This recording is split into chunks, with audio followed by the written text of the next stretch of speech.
The two major forms of ownership investment are real estate and stocks. Real estate investments include such things as rental apartments and investments in income producing property, such as shopping malls and office buildings. In each case, you're investing in something that generates a return, rent. Your home could also be considered a real estate investment. In a sense, it generates income because it eliminates rent payments that you would otherwise have to make. The major disadvantages of real estate investment is that they tend to be quite illiquid.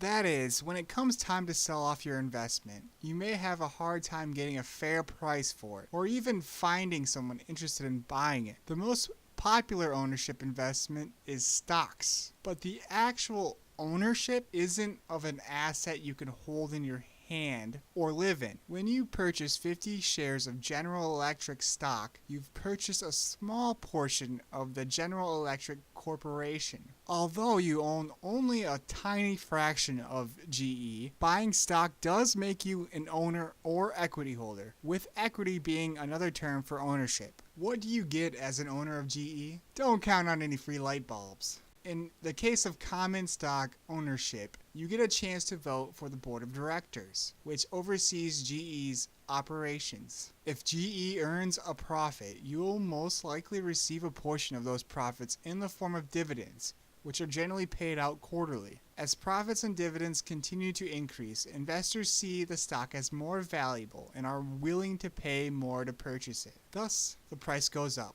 There's no limit as to how high a stock's price can rise. In fact, from 1995 through 1999, the average return on U.S. stocks was 28.6% per year. But from 2000 to 2002, stocks went in the other direction, averaging a loss of 14.6% per year. And from 2003 through 2007, they went up again, averaging a 12.8% return per year. Then in 2008, stocks dropped by 37%, and in 2009 and 2010, they rose by an average of 20.6% per year. Remember, those are averages, and individual stocks jumped around more than that. In fact, in October 2008, the stock market dropped by over 18% in 1 week, as it appeared to be in a free fall. The bottom line here is that while stocks have done well over longer periods of time, they can fluctuate dramatically over the short term.